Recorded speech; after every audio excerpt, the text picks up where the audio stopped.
Oke, kita akan menampilkan ya, sesuai dengan tema kita, perundungan berujung ledakan. Kita akan menampilkan fakta-fakta pemirsa di balik ledakan yang terjadi di SMA 272 Jakarta. Ini miris sekali, karena sudah berlangsung selama 4 hari, korbannya bukan hitungan 20-30, tapi diprediksi 96 orang. Betul. Sekali lagi kami menggunakan kata dirundung, ini masih dugaan, masih pendalaman pihak kepolisian, karena terduga anak yang berhadapan dengan hukum juga masih mengalami kondisi yang luka bakar, masih dirawat di ruang isolasi. Ya. Nah, ini kita melihat soal dugaan perundungan ini disampaikan oleh teman dari anak yang terduga menghadapi permasalahan dengan hukum ini.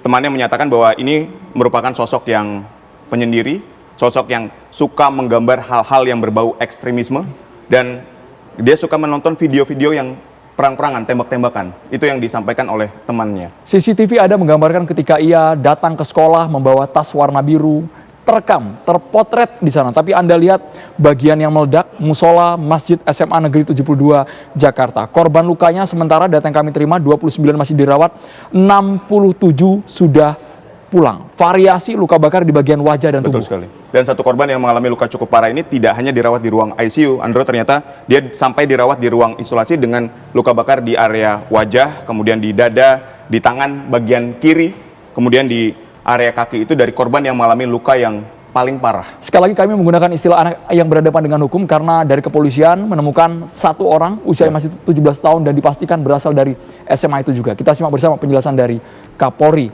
Jenderal Polisi Listio Sigit Prabowo. Ditemukan beberapa bukti pendukung yang tentunya ini sedang kita kumpulkan. Ada tulisan, kemudian ada barang bukti serbuk yang diperkirakan bisa menimbulkan potensi terjadinya ledakan. Catatan-catatan lain kita kumpulkan, termasuk juga kita melakukan pemeriksaan terhadap media sosial, lingkungan keluarga, untuk mengumpulkan semuanya. Polisi sudah bertindak, kebayang kepanikan terjadi, ada rekaman tadi, amatir di lingkungan sekolah. Mereka yang jiwanya masih labil, emosionalnya jelas trauma mendalam. Betul sekali. Nah, ini ketika kita melihat apa yang disampaikan oleh Kapolri kita juga dari juru bicara Densus yang mengatakan ada barang bukti yang diamankan, Bro. Di sini ada 7 bahan peledak yang diamankan, 4 meledak di 2 lokasi berbeda dan 3 ini tidak meledak. Selain itu juga ditemukan airsoft gun atau senjata mainan katanya, yang terdapat tulisan-tulisan beserta catatan, itu yang juga diamankan oleh pihak kepolisian. Tulisan para teroris yang pernah melakukan tindakan membantai tapi di mancanegara, yang menulis di senjata palsu tersebut. Tapi yang kami heran, kenapa seorang anak 17 tahun terpikir untuk melukai, melakukan kegaduhan yang berakibat nyawa taruhannya. Betul sekali. Soal kondisi luka juga ini, ada orang tua juga sudah mengeluarkan argumen. Betul sekali, dan kita akan mendengarkan ini salah satu kesaksian dari orang tua yang anaknya mengalami luka yang cukup parah akibat insiden ledakan di SMA 72 Jakarta ini. Berikut ini.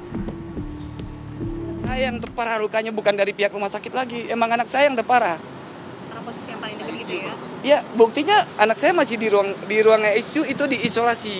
Di ruang isolasinya, bukan ruang ICU-nya. Di situ kan ada ruang ICU, itu ada isolasinya. Anak saya berada di situ. Takutnya kena infeksi dari bakteri lain, karena kan di isolasi di ruang ICU itu kan banyak orang juga kan, seperti itu. Baik, ini seperti yang Andro katakan tadi, awalnya ada 96, kemudian yang masih dirawat sekitar 29, bahkan katanya sekarang sudah 11 orang yang masih dirawat, termasuk orang tua dari salah satu siswa ini yang anaknya mengalami luka yang cukup parah, Bro. Kita berharap segera membaik seluruh korban luka karena melihat kondisinya sangat memprihatinkan. Bayangkan ketika mereka hendak sholat Jumat tapi ada ledakan yang bersumber dari dalam speaker di masjid. Ini merupakan data sementara korban yang dirawat maupun yang sudah dipulangkan. Kami yakin seluruh orang tua di tanah air ini pasti panik ketika anaknya menjadi korban. Ini dia yang data terbaru. Ada beberapa pengaruh ini Betul sekali. Pengaruh game, rakitan sendiri peledak dari internet, ini yang kami tidak menyangka. Artinya anak ini memiliki intelijensial yang baik tapi disalahgunakan. Ditemukan konten kekerasan yang tadi sebutkan ekstrim pada akun maupun perangkat gadgetnya. Ini ketika kita berbicara teori, ada namanya teori exposure media, bahwa seorang individu atau penonton yang terpapar akses dari media sosial itu akan mempengaruhi mulai dari sikap, kemudian persepsi dan perilakunya.